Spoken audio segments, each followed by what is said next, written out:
일단은 제가 가져온 사건 번호가 202 타경 79172고요. 의정부에 있는 거죠. 의정부 지방법원 의정부 4개에 있고, 주소로 보면은 동두천시 생현동 상호아파트 101동 607호고요. 매각 기일은 얼마 안 남았죠. 얼마 안 남은 거고, 물건 종류 당연히 아파트고요. 건물 면적은 25.12평, 등기 면적이죠. 등기 면적이고, 대지권 10평 좀 넘고요. 매각 물건이 있는데, 매각 물건은 건물 전부, 토지 전부 하면은 낙찰 받았을 때 온전하게 취득하는 거죠. 사실 아파트는 대부분 다 이래요. 이런 거 말고 있는 게 건물 전부, 대지권 미등기 이런 거 있고요. 대지권 없음도 있고, 그리고 건물 지분, 토지 지분 이런 거는 지분 경매고요. 구분하셔야 됩니다. 그리고 사건 접수는 작년에 된 거고, 소유자는 곤땡땡, 채무자는 곤땡땡, 채권자는 오땡땡땡이고, 채권자가 경매 신청한 거죠. 경매 신청한 거고, 이 경매의 주인공은 채권자 오땡땡땡이죠. 이분이 돈을 받아가야 돼요. 배당을 받아가야지 경매가 진행이 되는 거고요. 그리고 채권자가 사건 접수를 하면은 법원에서는 사건 접수를 받고 세 가지 한다 그랬죠. 감정평가, 현황조사, 송달한다 그랬어요. 이 세 가지 꼭 봐야 돼요. 경매 구분은 강제경매. 경매 구분에는 임의경매, 강제경매, 형식적 경매가 있고, 강제경매는 보통은 이제 빌라 같은 거는 임차인에 기한 경매가 많고, 아파트는 일반 담보 안 잡고 돈 빌려줬을 때, 신용거래했을 때 그런 경매가 많죠. 그리고 감정가는 1억 2,600, 이게 중요한데, 이 감정가는 사건 접수한 이때쯤에 작년에 뭐 시세 정도로 보면 되고, 그리고 감정평가서를 한번 보시면은 잘 나와 있어요. 시간 되시는 분들은 감정평가서 보시면은 어떤 걸 가져와가지고 했구나, 이렇게 알 수 있죠. 거래 사례 비교보를 많이 하죠, 아파트는. 그래서, 쭉 내려가면은, 이렇게 선정된 비교 사례 나오죠. 그러면 101동 몇 호 났고, 거래 시점이 작년 5월 달에 거래된 걸 가지고, 여기선 지금 안 보이는데, 작년 5월 달에 된 걸 가지고 와가지고 한 거예요. 채팅 때문에 잘 안 보이네. 5월 달 보이나요? 5월 달에 된 걸 가져와서 이렇게 5월 달에 된 거 가져와서 평가를 한 거고, 5월 달에 1억 2천이 거래된 게 있으니까 이걸 가지고 뭐 충수나 뭐나 이렇게 비교해 가지고 낸 거예요. 이걸 보면 좋고, 쉽게는 작년에 이때쯤에 뭐 거래 사례 갖고 와서 감정을 한 거고, 그러면은 현재는 이제 시간이 많이 지났으니까 거의 1년 지났죠. 그러면은 감정가는 맞지 않을 수가 있다.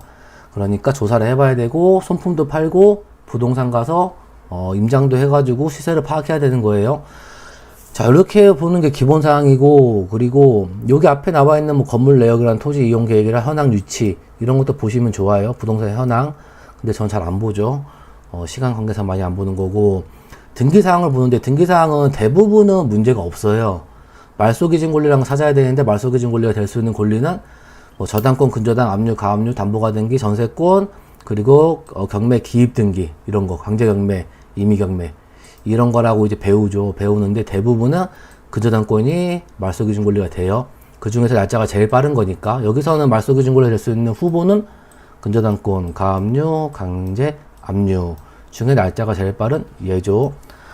한국 스탠다드 차타드 은행의 근저당권이 말소기준 권리고, 낙찰 받으면 얘를 포함해서 다 소멸하니까 인수하는 게 없어요. 그래서 등기부에 있는 권리 분석은 굉장히 쉬워요, 사실.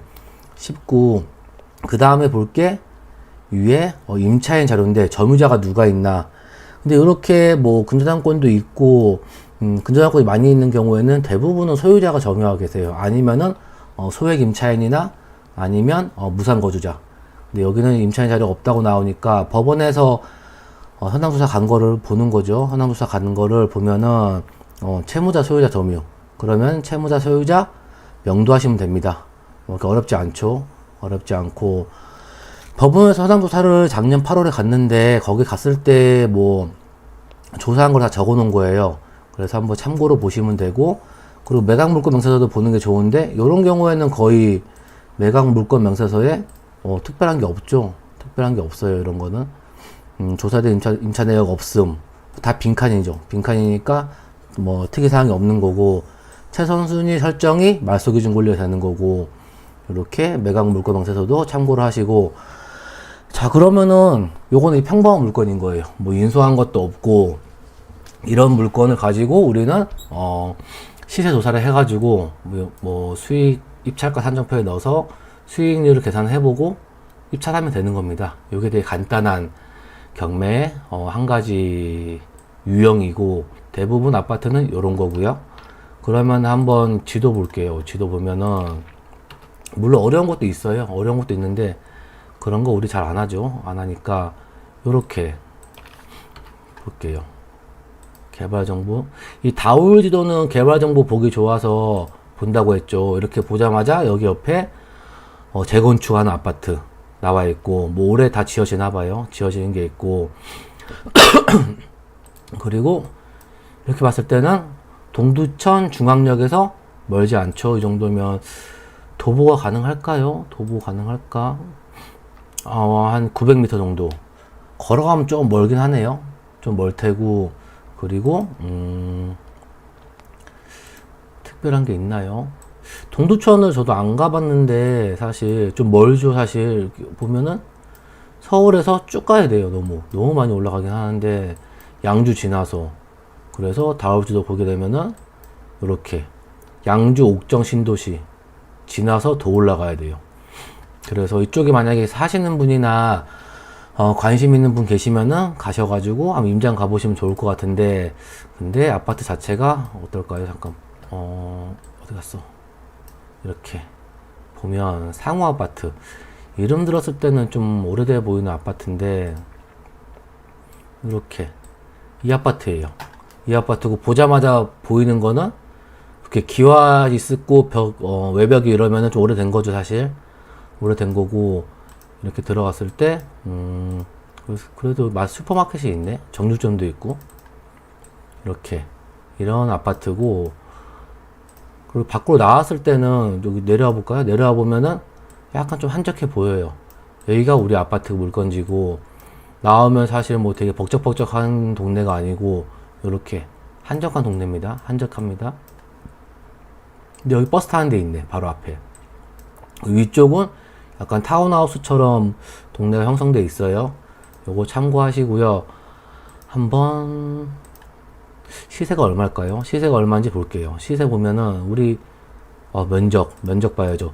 면적 볼 때는 이렇게 전용 면적 83.04를 가지고 찾아가서 이것 좀 되려나?